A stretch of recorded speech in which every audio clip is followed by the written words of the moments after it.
Hi everyone, this is For the Love of Comics and a very warm welcome to another episode of Single Issues I Love, a series of videos in which I celebrate my favorite single comics issues of all time by dedicating one episode for each issue. I made an introductory video in which I explained some of the parameters I've set for myself, had some caveats as well as some honorable mentions, and you can find that linked in this playlist above. This playlist also includes our first episode in which we looked at Grant Morrison's The Coyote Gospel, Animal Man number 5. In this episode, we'll be looking at Astro City issue number half, written by Kurt Busiek and featuring art by Brent, Andersen, and Alex Ross. Now, there's a lot to love about this issue, so I'm going to focus on what makes it a great story, both as a standalone read as well as a great Astro City story, maybe as an introduction, as the first Astro City story you ever read, and also as a comic that really serves up the best the series has to offer. Also, I'll take a detailed look at a couple of examples of this great storytelling. And finally, I'll have a little tidbit about this issue that adds, in my opinion, to the reading of this in single issue form as opposed to in a trade paperback or a collected thing. I've noticed that with many or most of my favorite comics issues, although not all of them,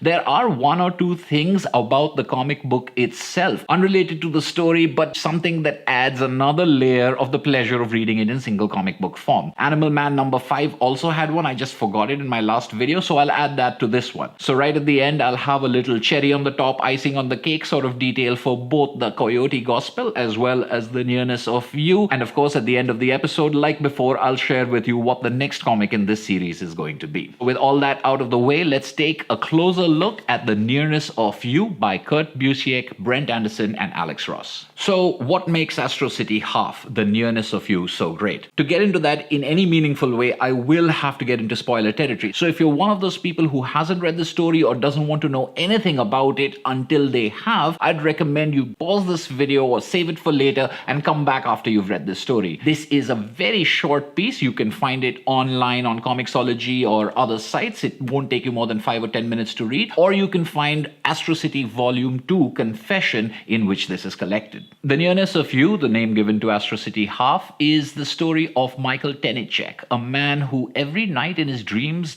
of this woman that he has never met and has never known in his whole life. Yet his dreams are so intensely full of detail that he can't shake this image and presence of her. These dreams of this woman and their intensity have increased in frequency, which has started affecting his sleep as well as what we see in quick glimpses of his work life, social life, and friendships. Then one night, Michael is visited by the Hanged Man, a superpowered entity who answers his questions and offers him a choice. Michael finds out that his dreams have been interfering with the fabric of reality, but also finds out that there had been a massive cosmic sort of battle between a supervillain who had the powers of controlling time and a guardian of time. And this battle had ripped apart reality and ripped apart time until the superheroes who populate Astro City had banded together in order to defeat this villain. This crisis had therefore been solved by the heroes, but not without some side effects. The new reality that had been stitched together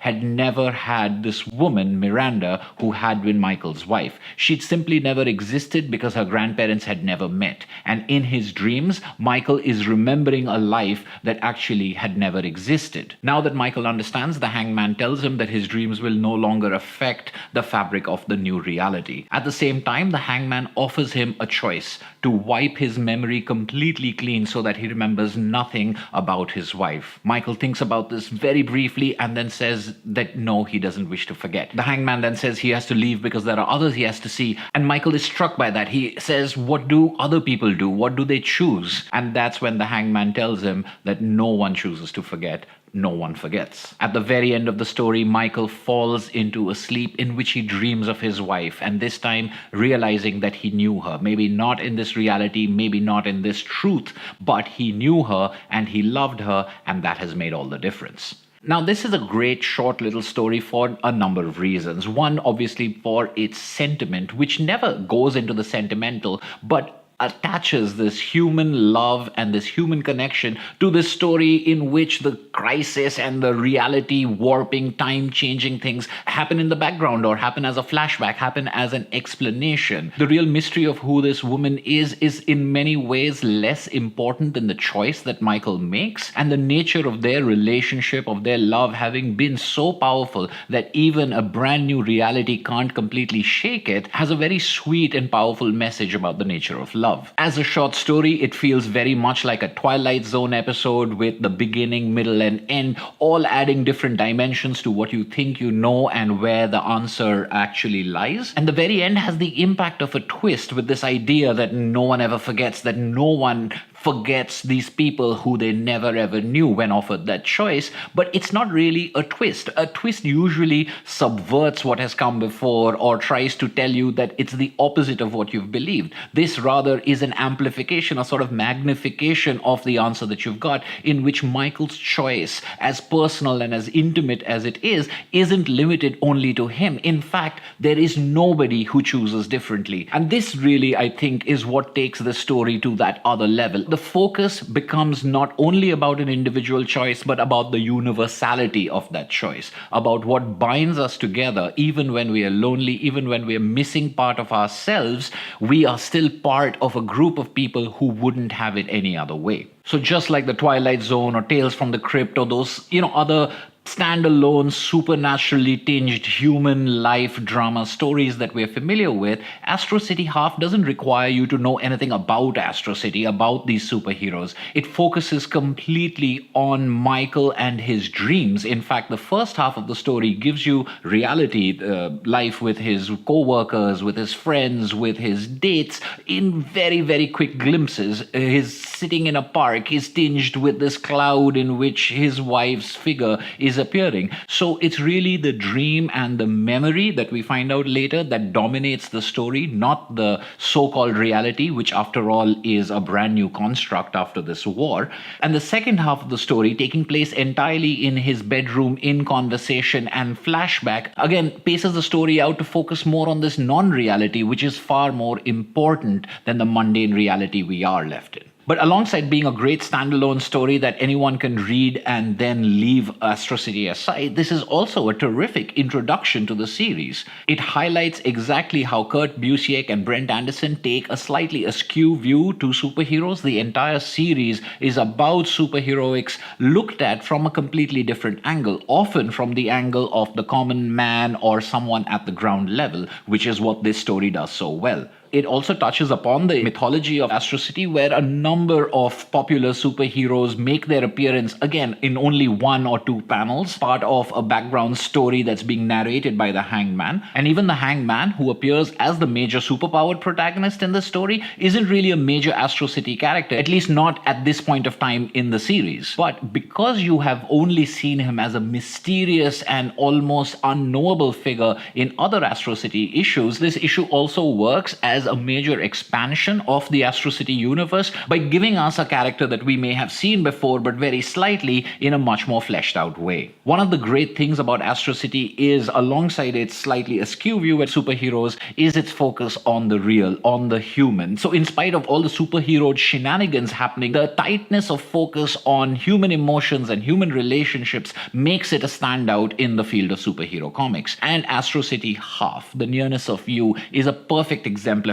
of how an entire story of time-changing reality can be told in the context of one man's broken dreams. So I'd like to point out 2 particular details in this issue that to me symbolize the greatness of this storytelling. First, the intimate nature of the dreams, which we later realize are memories that Michael has of Miranda. These are not melodramatic or movie romance details. They are about a chipped tooth from a bicycle accident and what her favorite pizza topping is. These details make you feel as the reader from the very beginning that Michael's knowing of her is a true knowing. You're right there with him. You understand that this isn't just something the story wants you to know, but this is something that is a reality for him. This is best shown in this panel in which she's shown to be washing dishes, wearing what looks like an oversized sports jersey. The intimacy of this image is what sells it. The washing dishes, the household chores. He's not remembering a fantasy woman or someone from a movie or from a music video or something like that. He's remembering, he's obviously seeing pictures of someone he has shared life with very closely. The sports jersey has something to do with it as well. Rather than be the more fetishized, sexified man's dress shirt that a woman happens to be wearing, it's a much more realistic detail that she is wearing the sports jersey. This is just one of the ways that we are set up from the very beginning for the solution that the story presents to us. We're right there with Michael, waiting for the reveal, but having no doubt whatsoever about the depth of this connection. And the second detail is this double-page spread of the actual crisis. You have this large image of these two beings, the supervillain and the celestial being, fighting, and then you've got the row of consequences in very quick panels, giving you a star cast of Astro City superhero characters all being affected in a particular way. You have the beginning, the consequences, and the solution of the crisis presented very quickly in just these 2 pages. This sort of reality-altering conflict and consequences is a common superhero trope, something we've seen in Crisis on Infinite Earths, for example, or Zero Hour, but done with such economy in just 2 pages, keeping the focus of the story on the intimate, but expanding it for these 2 pages into the glorious, colossal, epic thing that it is, then immediately sliding back into the consequences of this for one man. It's this kind of storytelling that can straddle the intimate without shying away from the overblown, incredibly epic superhero stories that makes Astro City and this issue such a gem. Here's a little tidbit. Astro City Half is actually a reprint. It's published by Image Comics, Homage Comics, who were publishing Astro City at the time, but it's actually a reprint of a short story based in Astro City that was written for Wizard magazine. It was published as a promotional story, and of course, being the story that it is, and for the reasons that we've just gone through, it got in a whole bunch of new readers to the series, so it really did its job as a promo very well. This led to the letters to the editor page having letters that they had received when it was originally published, making this a very curious issue. You've got the story, and then you've got readers responding to that story almost immediately. And of course, people who read single issues and read the letters page know that they're always about 1 or 2 issues behind, because that's when they've been received and printed. But in this case, it's almost like a YouTube video with comments or a story with readers reacting immediately to, but then being printed and bound together. Especially when dealing with a story that's all about time and the things that have changed, the idea of being able to read reader responses to the story in the letters to the editor of the same issue is my icing on the cake for Astro City Half. And the tidbit for the Coyote Gospel is that Animal Man number 5 actually contained an ad featuring Bugs Bunny and Porky Pig. Given the Looney Tunes nature of the foundation of this story, it's something that tickled me. I hope you enjoyed this quick dive into the Nearness of You, Astro City Half. For those of you who've stuck around, here's a peek at my next issue. This, I'm moving away from superhero comics now. I actually didn't intend to have 2 superhero comics in a row. I thought I would mix them up a little bit, but Astro City Half was guessed at by one of the commenters, so I thought I'd get that out of the way before getting onto the other ones. So next time, we're going all the way back to 1955 for Uncle Scrooge number 16, written and drawn by Carl Barks. Thank you as always for watching. I hope you enjoyed this video. Leave me a like to let me know. This has been For the Love of Comics, and I'll see you at the next video.